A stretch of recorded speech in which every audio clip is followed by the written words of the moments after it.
हमारे बीच में आशीष जी ने काव्य पाठ किया। अब मैंने कहा कि ये कवि सम्मेलन वहां तक की यात्रा करने के लिए तत्पर मतलब तैयार हो चुका है जहां तक की यात्रा के लिए ये पूरा उपक्रम हुआ है। लेकिन हमारे बीच में आदरणीय मृगेंद्र जी हमारे प्रांत के महामंत्री भी होते हैं और एक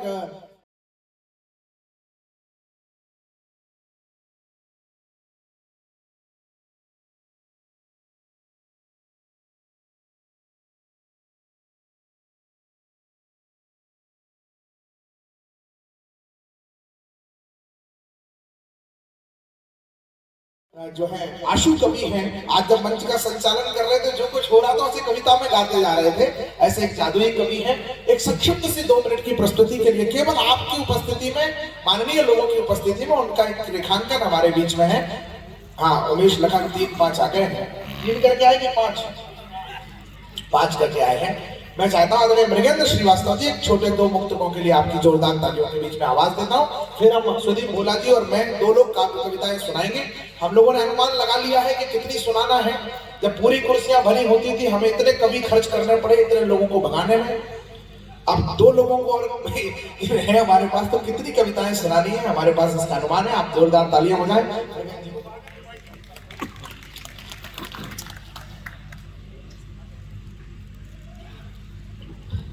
आप सबके हृदय में विराजित परम पिता परमेश्वर को प्रणाम करता हूँ, आपके साहित्य प्रेम को प्रणाम करता हूँ और इस अद्भुत गरिमामय आयोजन के आयोजकों को और इस समृद्ध मंच को प्रणाम करते हुए अपना परिचय घनाक्षी के माध्यम से देकर के पखेड़ी के और आप सबके सम्मान में एक छोटी सी रचना प्रस्तुत करूंगा। 5 नाम है मृगेंद्र और सिंहपुर निवास है, जहाँ बस काली माता चंदन सुवास है। जिला शहडोल है जो कहा था विराट भूमि, प्रांत मेरा भारत का दिल कहे खास है।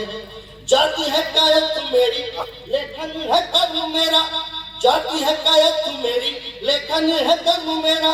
राष्ट्र जागरण धर्म में पूरा विश्वास है, तो मिलेगा तभी का प्यार, मिलेगा तभी का प्यार।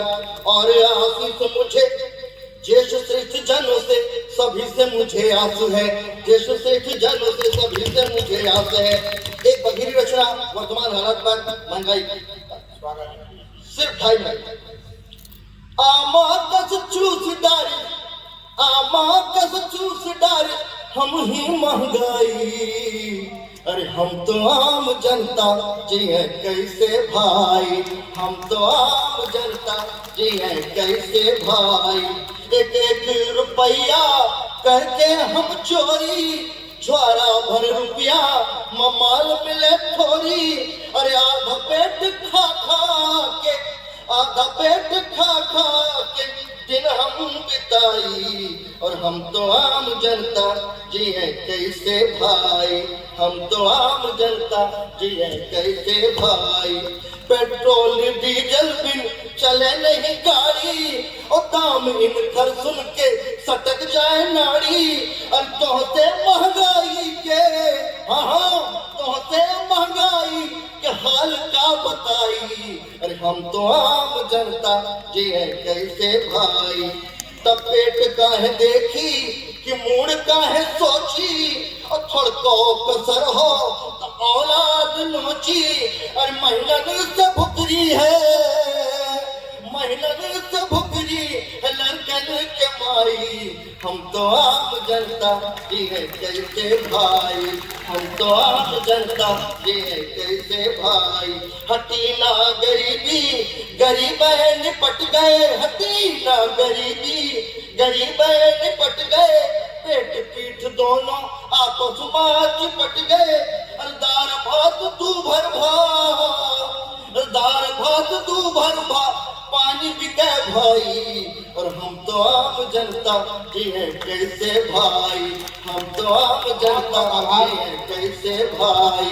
बहुत बहुत आभार। और इसी क्रम में आपकी पार्टी से ही, आपकी बोली से ही, आपकी संस्कृति से ही इस कार्यक्रम के सूत्रधार हमारे जिले के अध्यक्ष और इस कार्यक्रम के लिए अथक परिश्रम करने वाले विक्की भैया आदरणीय विवेकानंद जी को मैं संक्षिप्त से काव्य पाठ के लिए बुला रहा हूँ।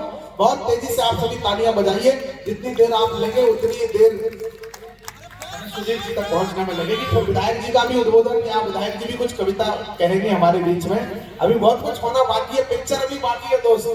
जो चले गए हैं वो लोग कल पछताएंगे, इस बात का दावा है। अभी तो पार्टी शुरू हुई है। बिना भूमिका के मैं गीत पढ़ना चाहता हूँ।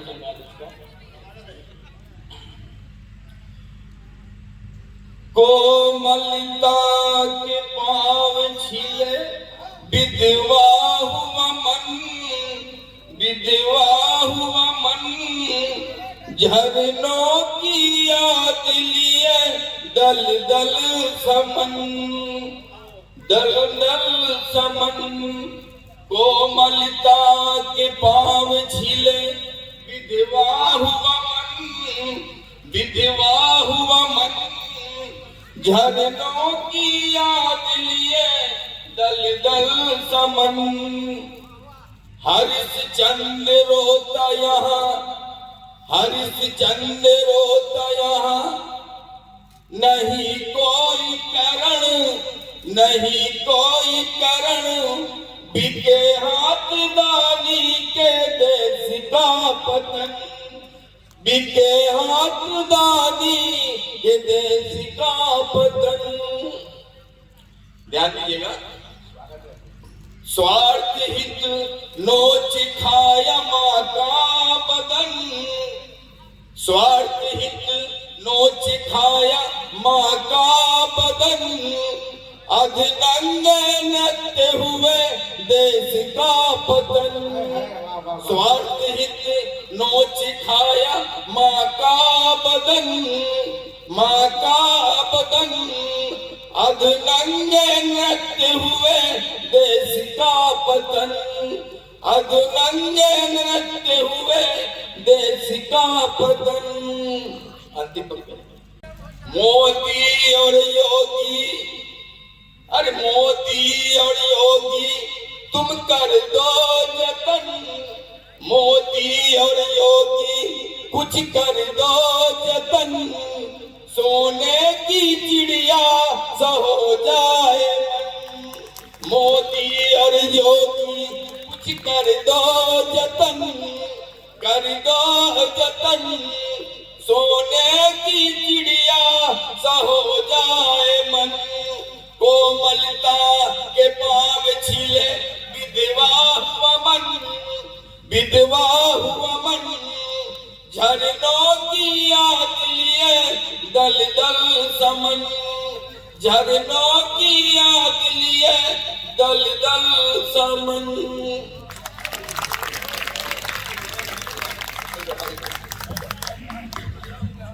मोदी जी योगी जी कर दो जतन, भारत हो जाए क्या है, सोने की चिड़िया हो जाए वतन। पांडवों के पास भगवान वैसे ही प्रत्यक्ष थे जैसे हम आपको देख रहे हैं, आप मुझे देख रहे हैं। टिप्पणी कर रहा हूं एक, पांडवों के पास ईश्वर साक्षात थे जैसे आप मुझे और मैं आपको देख रहा हूं, फिर भी उन्हें अपनी जिंदगी की महाभारत खुद ही लड़नी पड़ी थी। जो भी हमसे युद्ध लड़ेगा महंगा उसे पड़ेगा तब, केवल सैनिक नहीं लड़ेंगे पूरा देश लड़ेगा जब। तालियां करूंगे मैंने आपकी, क्षमा करिए अभी वो संकल्प भी, केवल सैनिक नहीं लड़ेंगे पूरा देश लड़ेगा जब, केवल सैनिक नहीं लड़ेंगे पूरा देश लड़ेगा जब, सैनिक सिकंदर आने देंगे भारत मां के माथे में, पर हम भी अपना धन सौंपेंगे सारा देश के खाते में। कोई बेटा ऐसे भी अपना कर्तव्य निभाए अब, सीमा पर लड़ते सैनिक को ये विश्वास दिलाए अब, क्या उनके बच्चों के सपनों में कमी नहीं होने देंगे। दीपावली के दिन जब आपके बच्चे पटाखे फोड़े तो सुनिश्चित करना चाहिए कि आसपास कोई शहीद या सैनिक का परिवार तो नहीं है जिसके पिता देश की सुरक्षा में तैनात और अपने बच्चे को पटाखे लाके न दे सके हो। उसके बच्चे के पास पटाखे पहुंचाना किसकी जिम्मेदारी है। उनके बच्चों के सपनों में कमी नहीं होने देंगे, बूढ़ी माँ की आंखों में हम नमी नहीं होने देंगे, बहनें भी राखी बांधेंगी, तभी किसी कलाई को पहली राखी जब भेजेंगी वो सरहद के भाई को। इस कवि सम्मेलन के बाद व्यवहारिक संकल्प को जिए, पहली राखी जब भेजेंगी वो सरहद के भाई को, और बच्चे भी जय हिंद कहेंगे, देश का उन्नत माथा होगा। उस दिन अपना भारत सच में जग का भाग्य विधाता होगा। उस दिन अपना भारत सच में जग का भाग्य विधाता होगा। और मैंने कहा कि बहनें भी राखी बांधेंगी, तो ये क्यों कहा? 4 पंक्तियां अपनी बहनों के लिए कहता हूं तर्क में कि सब धर्मों से बढ़कर मानी उसने भारत माता है। सुमित ओरछा कुछ भी व्यर्थ नहीं कहेगा, ये दावा करता हूं, वादा करता हूं। अमित भाई वाह,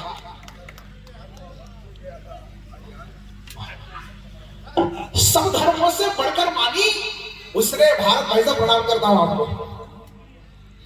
सब धर्मों से बढ़कर मानी उसने भारत माता है, इसीलिए हर भारतवासी से उसका कुछ नाता है। इस नाते से मुझको इतना हर बहना से कहना है, भारत माता की हर बेटी हर सैनिक की बहना है। सो रक्षाबंधन को राखी तुम बांधो किसी कलाई पर, लेकिन पहले प्यार लुटाओ तुम सैन्य सरहद के भाई पर। लेकिन पहले प्यार लुटाओ तुम सरहद के। आजादी का अमृत महोत्सव चल रहा है। आजादी का अमृत महोत्सव का वर्ष, रात को हर रात इसी तरह से अगर तुम चिल्लाते होगे भाई, तो तुम्हारे मोहल्ले वाले बड़े परेशान रहते होंगे।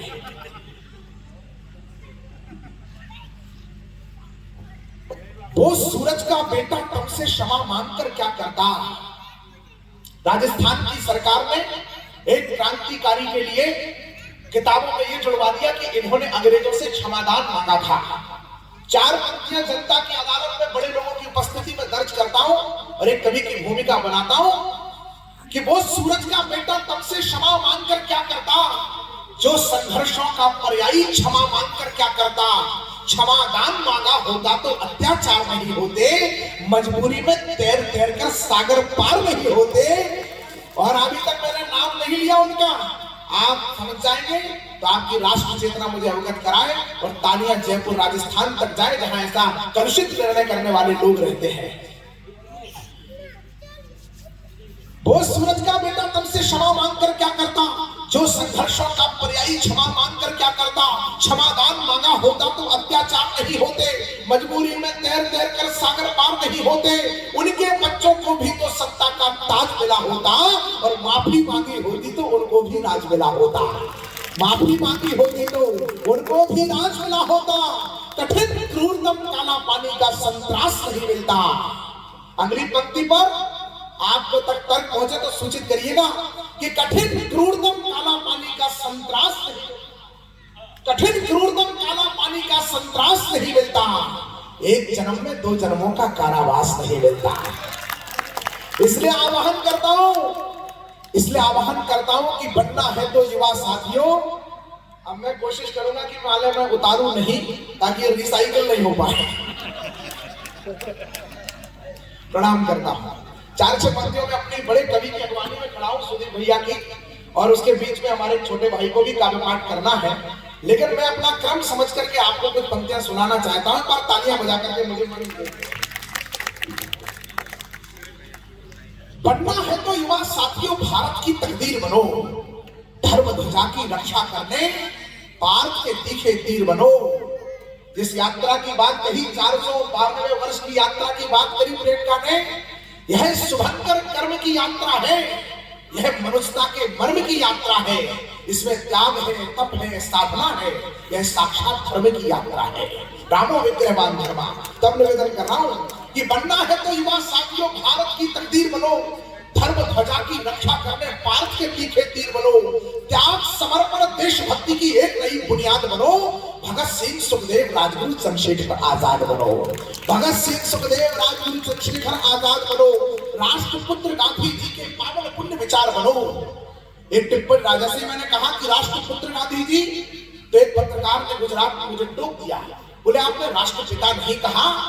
मैंने कहा जिस भारत भूमि को राम कृष्ण गौतम नानक महावीर गुरु नानक ने मां मानकर के पूजा हो, उस देश में राष्ट्रपिता की कोई अवधारणा हो ही नहीं सकती। राष्ट्रपुत्र गांधी जी जो मैं कह रहा हूं हिंदुस्तान में अकेला कवि हूं, प्रश्न अभी तक दबे हुए जो उनको खोल रहा हूं, जन्मभूमि के स्वाभिमान की भाषा बोल रहा हूं, छत्रसाल के बाहुबल की शक्ति बोल रहा हूं, रानी कुंवर गणेशी की मैं भक्ति बोल रहा हूं, संकट में भी समाधान की वाणी बोल रहा हूं, मुझे गौर से सुनना मैं राजधानी बोल रहा हूं, बलिदानों की अमर प्रथा बलिदानी बोल रहा हूं, युगों युगों की शाश्वत अमर कहानी बोल रहा हूं। मैं भारत बनकर के बोल रहा हूं, आप भारतवासी बनकर के सुन लेना।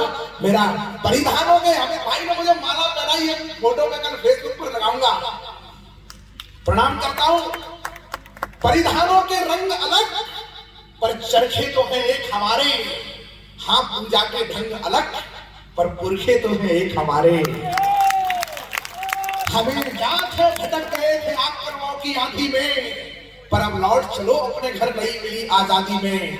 कोई फर्क नहीं पड़ता है राम कहो रहमान कहो, लेकिन आओ साथ हमारे जय जय हिंदुस्तान कहो, लेकिन आओ साथ हमारे जय जय हिंदुस्तान कहो। मैं राजा राम सरकार की नगरी से आया हूं। प्रियंका ने जिस भाव भंगिमा पर गीत पढ़े हैं, आपकी अनुमति हो तो उन्होंने राम जी का मंदिर बनाया है। मैं राम जी के मंदिर यहाँ पर भी कैसे बनेगा और हमारा मन राम का मंदिर कैसे बनेगा, एक कविता बाबूजी का भी वही कविता सुनाने का आदेश है, और एक बड़े कवि सुदीप भोला जी की अगवानी में सुनाने के लिए मेरे पास इससे श्रेष्ठ भी कुछ नहीं है। एक बार तालियां बजा करके मुझे अनुमति दीजिए।